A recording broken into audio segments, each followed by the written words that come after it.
Hello aunty, నేను doctor Saritha from doctor Saritha homeo fertility.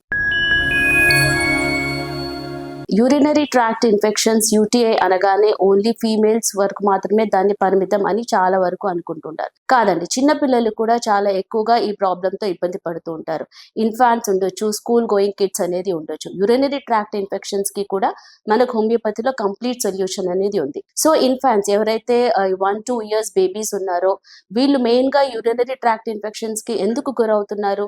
వాళ్ళు ఆడుకునే దాంట్లో పడో లేదా గ్యాసెట్స్ చూస్తున్నో యూరిన్ అనేది వచ్చినా కానీ దాన్ని ఆపుకోవటం, ఎందుకంటే యూరిన్ కి కనుక వెళ్తే ఆ టైం అనేది లాస్ అవుతుంది అనే క్రమంలో వాళ్ళు ఫ్రీక్వెంట్ గా యూరిన్ కి వెళ్లకుండా యూరిన్ ని హోల్డ్ చేయటం మూలన బ్యాక్టీరియల్ ఇన్ఫెక్షన్స్ అనేది పెరిగి వాళ్ళు ఎక్కువగా ఇన్ఫెక్షన్స్ కి అనేది ప్రోన్ అవుతూ ఉంటారు. అలా చిన్న పిల్లలు రెగ్యులర్ గా యూరిన్ కి కనుక వెళ్ళకపోతే మదర్స్ తీసుకోవాల్సిన జాగ్రత్త ఏంటి అంటే వాళ్ళలో జనరల్ గా వచ్చే సిమ్టమ్స్ ఎక్కువగా ఏముంటాయి? ఫ్రీక్వెంట్ ఫీవర్స్ అనేది వస్తూ ఉంటాయి, వామిటింగ్స్ అనేది కూడా ఎక్కువగా వస్తూ ఉంటాయి. ఇలాంటి సిమ్టమ్స్ కనుక కనిపించినప్పుడు ఆ మదర్స్ ఆ ఇన్ఫాంట్స్ కి తీసుకోవాల్సిన జాగ్రత్తలు ఏంటి అంటే వాళ్ళు ఫ్రీక్వెంట్ గా, అంటే వాళ్ళు ఆడుతున్నా వాళ్ళు గ్యాసెట్స్ కనుక చూస్తున్నా కానీ వాటిని పక్కన పెట్టించేసి ఫ్రీక్వెంట్ గా వాళ్ళని యూరిన్ కి తీసుకు కనుక వెళ్తూ ఉంటే ఈ ప్రాబ్లమ్స్ కొంతవరకు తగ్గే అవకాశం అనేది ఉంటుంది. తర్వాత స్కూల్ గోయింగ్ కిడ్స్ ని కనుక చూసుకుంటే జనరల్ గా మన దగ్గరకు వచ్చే పేషెంట్స్ కూడా ఎక్కువగా చెప్తూ ఉంటారు, మార్నింగ్ ఇచ్చిన బాటిల్ ఈవినింగ్ కి అలాగే రిటర్న్ వస్తుంది, వాటర్ వీళ్ళు తీసుకోవట్లేదు, ఎక్కువగా ప్రాబ్లమ్స్ అనేది వస్తున్నాయని చాలా వరకు పేరెంట్స్ కంప్లైంట్స్ అనేది ఎక్కువగా ఉంటాయి.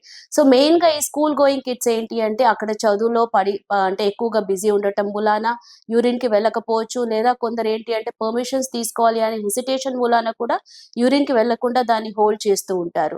సో వాటర్ ని తక్కువగా తీసుకోవటం మూలాన బ్యాక్టీరియల్ ఇన్ఫెక్షన్స్ పెరిగి యూరినరీ ఇన్ఫెక్షన్స్ కి ఎక్కువగా ప్రోన్ అవుతూ ఉంటారు. దీనివల్ల ఏంటి అంటే డ్రాప్ బై డ్రాప్ యూరిన్ వస్తూ ఉంటుంది, లేదా బర్నింగ్ మిక్చురేషన్స్ అనేది ఎక్కువగా ఉంటాయి. సో కిడ్స్ తీసుకోవాల్సిన జాగ్రత్తలు, పేరెంట్స్ తీసుకోవాల్సిన జాగ్రత్తలు ఏంటి అంటే వాళ్ళని ఎడ్యుకేట్ చేయటం. ఇలా ఎక్కువగా యూరిన్ ని కనుక హోల్డ్ చేస్తే బ్యాక్టీరియల్ ఇన్ఫెక్షన్స్ అనేది రావటం మూలాన యూరినరీ ట్రాక్ట్ ఇన్ఫెక్షన్స్ అనేది వచ్చినప్పుడు అది కిడ్నీ ప్రాబ్లమ్స్ కి కూడా దారి తీసే అవకాశం అనేది ఉంటుంది. కాబట్టి యాజ్ ఎ పేరెంట్స్ ఆ కిడ్స్ కి మీరు తగిన జాగ్రత్తలు తీసుకోమని కానీ, ఎక్కువగా వాటర్ తీసుకోమని కానీ ఎడ్యుకేట్ చేస్తూ ఉండాలి.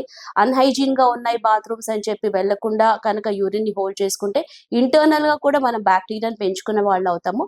ఫ్రీక్వెంట్ యూరినేషన్స్ కి వెళ్తూ ఉండండి. బర్నింగ్ యూరినేషన్ కంప్లైంట్ అనేది కనుక వాళ్ళు చెప్తే వెంటనే మెడికేషన్స్, యాంటీబయాటిక్స్ అనేది యూజ్ చేయకుండా కొన్ని హోమ్ రెమెడీస్ కూడా చేయొచ్చు. ఎక్కువగా వాటర్ ఇవ్వటం కానీ, లేదా బెల్లం వాటర్ ఎక్కువగా ఇవ్వటం కానీ, లేదా బార్లీ వాటర్ ఎక్కువగా కనుక ఇస్తే కూడా కొంతవరకు ఈ ప్రాబ్లమ్స్ ని మనం తగ్గించుకోవచ్చు. స్టిల్ ఆ ప్రాబ్లమ్స్ కనుక తగ్గకపోతే మీరు దగ్గరలో ఉన్న ఏదైనా హోమియోపతి డాక్టర్స్ ని కానీ లేదా మనల్ని కానీ కన్సల్ట్ అవ్వడానికి ప్రయత్నించండి.